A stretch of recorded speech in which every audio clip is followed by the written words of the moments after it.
Hey, Kids Cook Real Food, Katie Kimball here for the Healthy Parenting Connector, and I am super honored to host Mike Michalowicz today. He's actually in usually the entrepreneur space, but we'll tell you in a second why we're talking about kids and money today. Thanks for being here, Mike.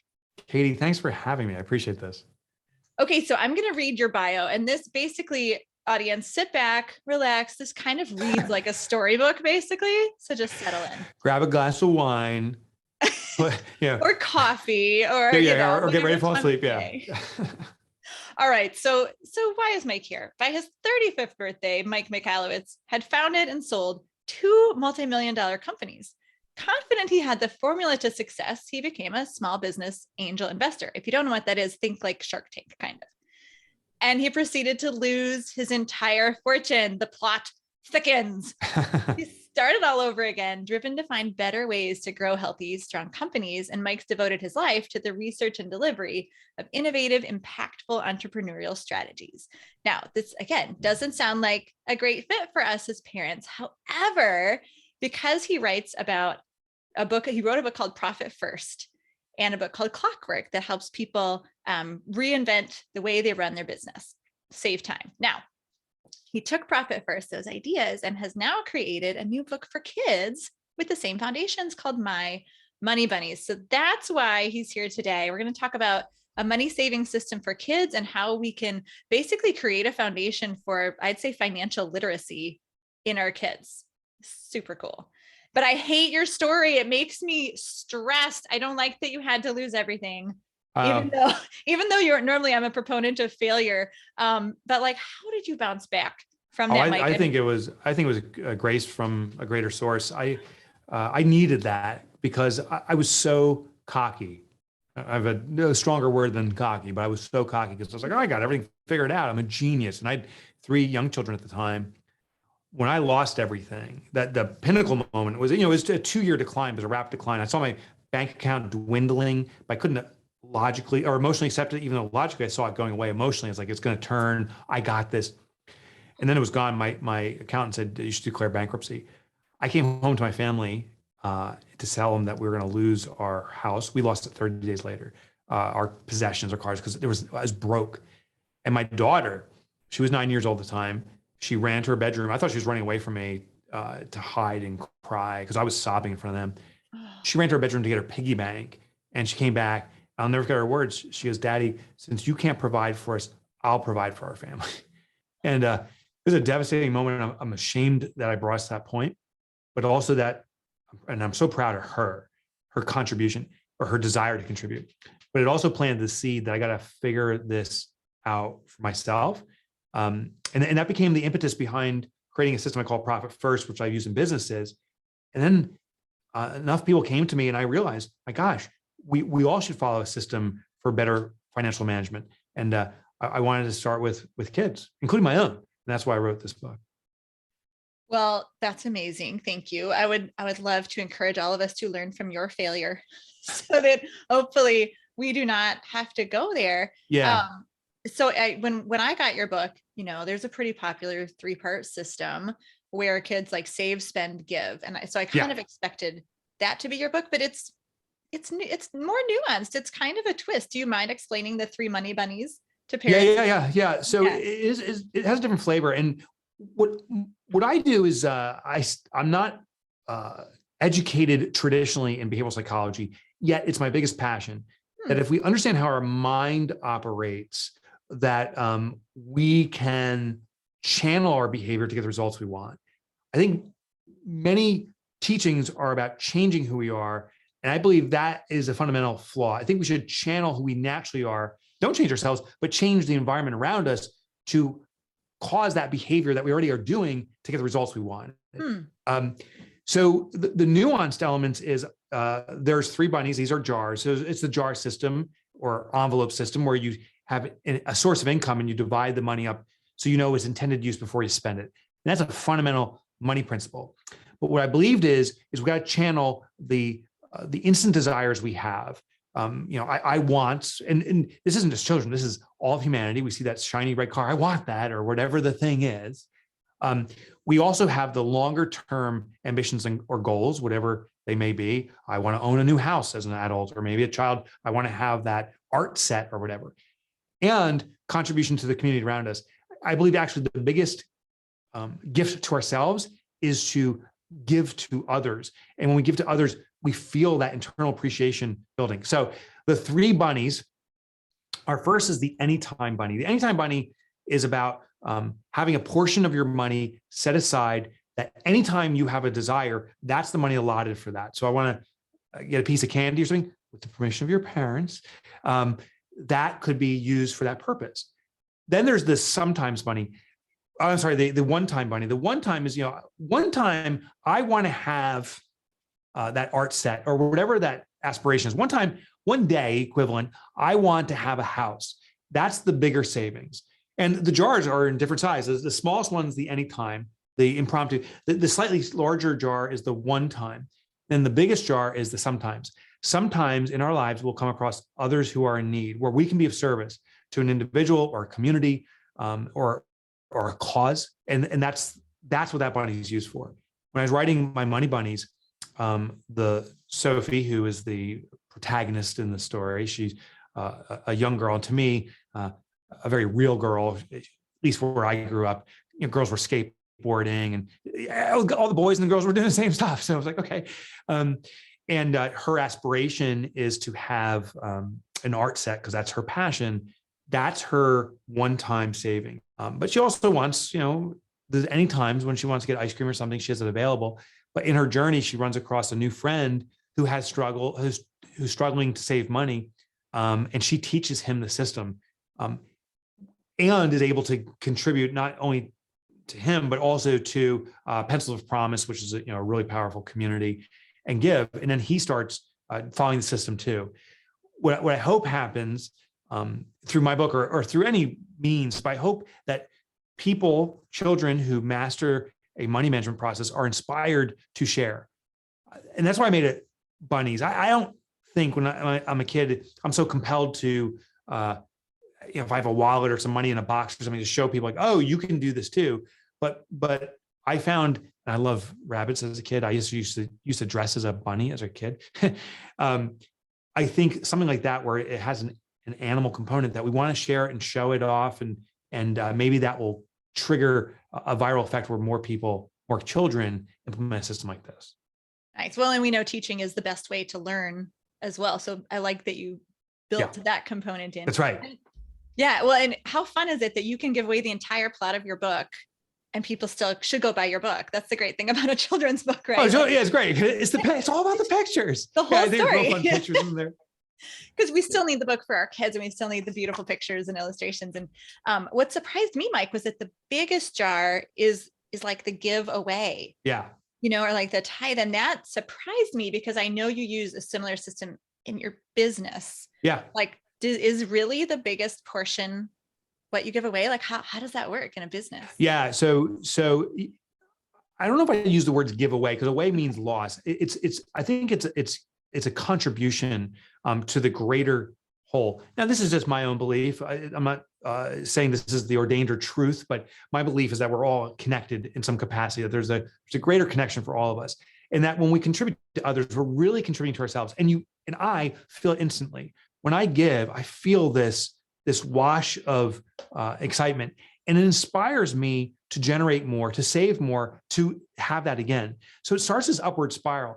Every time that I think we give to someone else and we feel that goodness, we actually are inspired to generate more. And maybe there's intervention that even causes us to make more, but we're inspired more, and then we give more.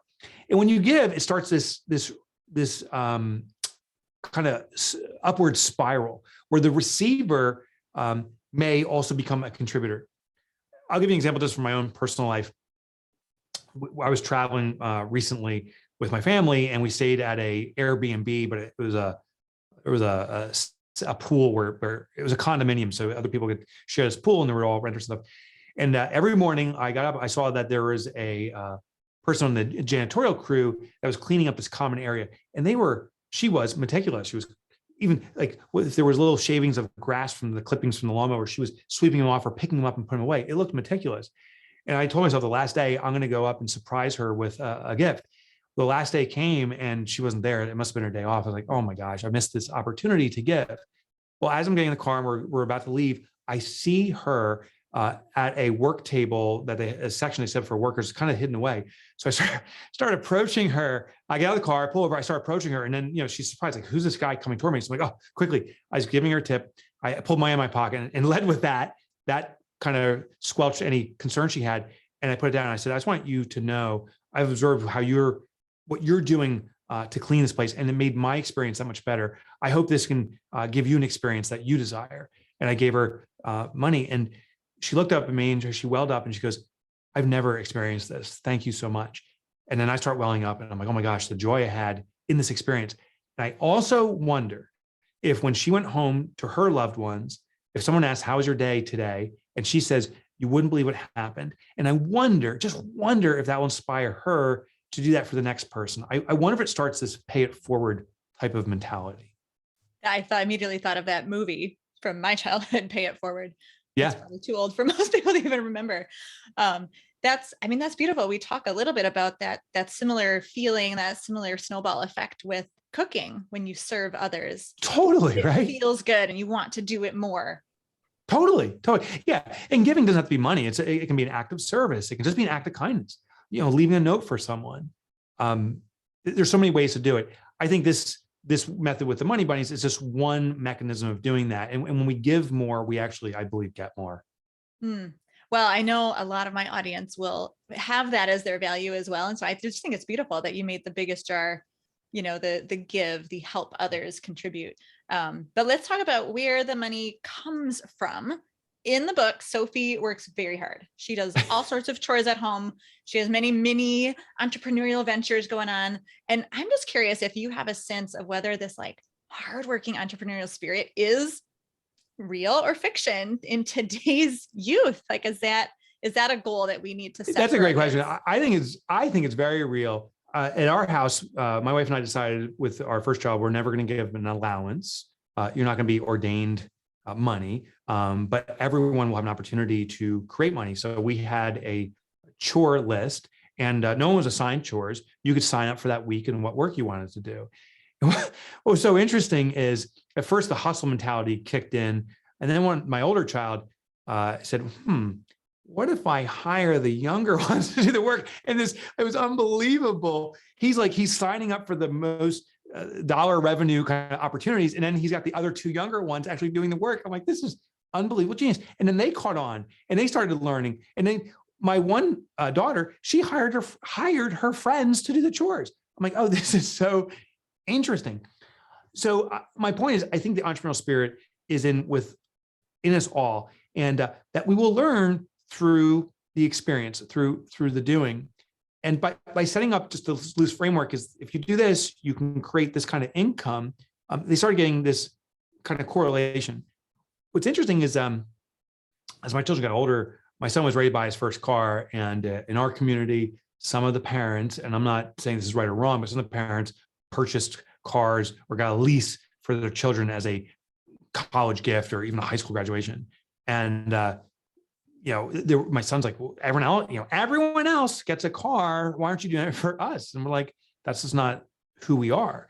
He bought his first car. It was this is in the 2000s. He bought an 80s Lumina. It was like almost 30 years old. It was a hunker. And he worked his tail off to get it. He spent $3,000. I've never seen such a piece of junk. And he drove that car for another 5 or 6 years. And I sat with him. This is actually recently. I said, how do you feel about that car? He's like, that was one of the most proud moments of my life. He's like, all my friends had the brand new Jeep or whatever. And when I say all, it's probably just a few, but it's perceived that way. Yes. Never got the brand new thing. Yeah. And they didn't care for that property. They would beat it up, but me, he's like, I earned this. And it established an ethic with him of ownership, of frugality, of responsibility, of you can create things that you desire. And I think we'll see, but I think it's serving him very well. I'm particularly proud of that. So you say that the entrepreneurial spirit is in all of us, but you did something that was key Mike, and that not everyone is doing, is you set up an environment in which your kids could have those options. Right. So, but I do think that in general, not everyone, but many parents, especially in America, especially middle and upper class, are the ones buying the Jeeps. They're the ones not requiring any chores or just giving allowance. Right. So I think we can foster or stifle hard work and entrepreneurship based on the environment we set up in our home. Yeah, it's a choice as parents. Yeah, it's very easy in the moment to gift. And when their eyes light up and like, oh my gosh, this is so amazing. That's a great 30 minutes, right? But consider the consequences for that gift. You've now given a person a fish as opposed to teach them how to fish. It actually causes a habit of need and desire as opposed to learning. I call it learning through the burning. Like, I am so grateful I lost all my money. I don't wish it upon anyone. I never want to go back there again. But that burn was so severe that I had to relearn everything about money management and other aspects of my life, and it improved radically as a result. I think as parents, my responsibility to my children is to safely allow them to get burned, to explore things, to have failures so that they can see that they can pull themselves back up and then push forward. If I block and tackle for them the whole way, I think I'm bringing great harm upon them in their life. Yeah, there's a new phrase, we've heard about helicopter parenting where the parents keep the kids safe. There's a new phrase called lawnmower parenting, where you pave the way. And so that's a perfect vision, that was block and tackle. I know. That's a hard no for me. Yeah, it's really, so I'm familiar with that term, and I see it. And listen, and I've seen it in myself. It is easier sometimes just to give. It gets rid of that temporary pain or discomfort or whatever. It's easier just to do it for them in the short term, and the long-term consequences are dire.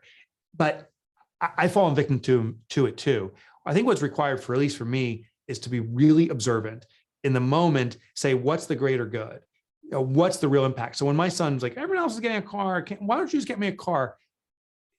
I could have gotten that Jeep and just given it to him, and it would have been a great 15 minutes.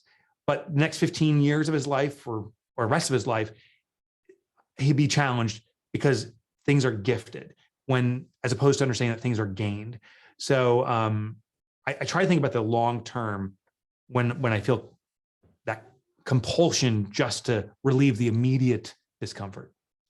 So powerful, so perfect. Parents, this is gold. This is parenting right here. Take that philosophy, apply it to everything. When it feels quicker and easier to cook for your kids or make their lunch or make their breakfast, instead of teaching them to do it, resist, right? When it feels quicker and easier to buy convenience food, don't do it. We gotta look long-term. So I love your philosophy. I was going to ask you, how do we build the value of money for kids, but you totally covered that. Now, what about habits? Because the Money Bunnies system, the system of saving, the system of working hard, that is a habit. And dude, habits are hard enough for me as an adult. How do we help kids make the habits stick? Yeah, I think the key to making habits stick is start slow and let it grow. I equate things to exercise, just because exercise is a fundamental need we all have. I've yet to meet a single person that says, I shouldn't be exercising. Exercise, everyone knows it's good, but very few of us do it, especially consistently. So I think that's always a good example. What I found in my own habit with exercise is I always felt I needed to do it, but it was only about 8 years ago I transformed to never missing it, including this morning, always exercise.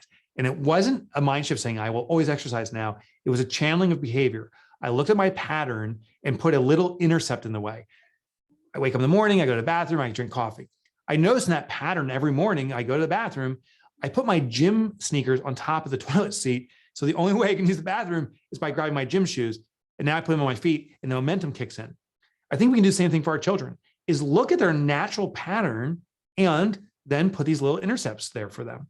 So if they're earning money somehow, maybe right now they're gifted money in the holiday season from grandma and grandpa or something, there's an opportunity for an intercept. Maybe the second money comes in their hands, they can divide it up. And you have to reward behavior too. So maybe you have the 3 money bunnies set up and they get $10 from grandma and grandpa, divide that money up, but immediately give a reward. Say, hey, look what you got now. You have $2 set aside to do whatever you want with it. What are you going to do with it? you have $4 now set aside, or $3 set aside for your one thing. What's the thing you want to dream about? And then you have the remainder, $5 set aside to contribute and serve others. What's your thoughts around that?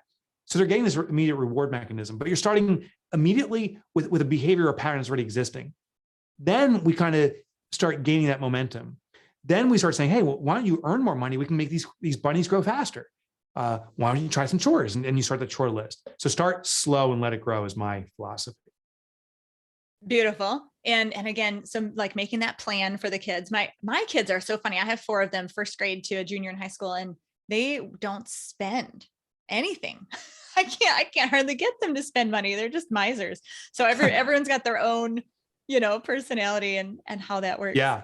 I do want to point out, that's wonderful, but it also can be a risk, right? There's stories of people that have accumulated tremendous wealth, but they become a victim to it. They become imprisoned by it because all they do is protect it.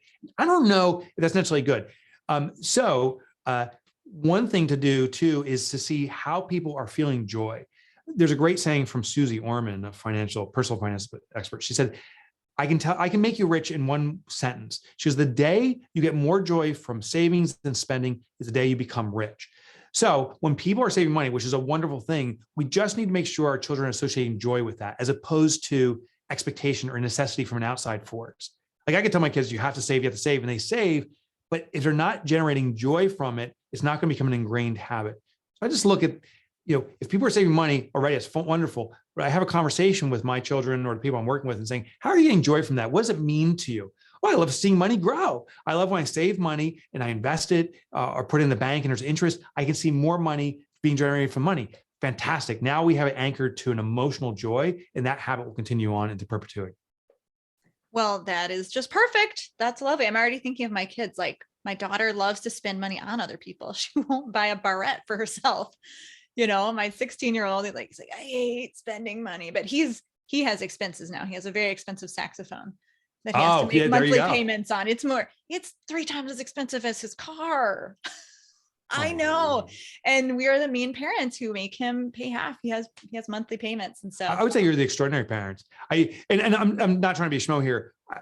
I invite everyone to be very careful of the label we use, because I used to say that too. I'm the mean dad doing this. You're not the mean dad. That's what the kid is saying in the moment. But the reality is you're the best mom on the planet. You are setting up your children for extraordinary success. You're the disciplined parent. You're the extraordinary parent. I think that should be acknowledged and rewarded that you're doing that. That's a good shift in self-talk. And he is, by the way, audience, Mike's not only talking to me, he's talking to all of you who have said that phrase flippantly, right? Yeah. You just say it because it's how our kids feel in the moment. But yeah, 30 minutes. 30 minutes. It's about 30 minutes. You're mean mom for 30 minutes, and you're a life-changing mentor because of that action. Mm-hmm. And I just changed. He's our video editor here at Kids Cook Real Food. He better watch this twice. You're an awesome mom. Yeah. Well, I don't think we'll have to edit this video, but I just gave him a raise. I said, but you only get the higher hourly rate if you work 5 hours that week. Nice. So that's building in that responsibility and taking initiative. Now, Mike, I love to leave parents with a super practical step, right, that they can accomplish right away. We've talked about beautiful philosophies, but what's like the quick win? What's the practical step to help kids nurture the relationship with money? Yeah, I would immediately get jars, and you can go to your local craft shop, support a local small business. I invite you to do that, and get little jars, and do an experience in creating these bunnies. Bring them to life with your children. So it's a good craft project. You buy some cotton balls to make the nose, get some googly eyes. My money bunnies. Whoops. Yeah, actually, the money bunnies, the back of the book, there's a way there's steps to making this craft, but do it. What I find is when we co-create, as opposed to gifted a bunny, but you actually bring this bunny to life, we become so ingrained and ingratiated to it. It's more meaningful because it's something that we birthed, if you will. Do that process with them, and then divide up the first piece of money. Have them, don't give them the money. Have them scrounge around and go through all of their pockets and so forth. Have them offer to do a chore for a neighbor or something, but see if you can help them get that first piece of money and then divide it up with them. Once you do that once, what I found is it just starts this pattern, this behavior of wanting to do more and more of it. That is awesome and practical, and we love it. Thank you very much, Mike Michalowicz, author of My money bunnies, go grab a copy at your local bookstore, folks, or use the links below the video for Amazon. I'm Katie Kimball for Kids Cook Real Food. Thanks, everyone.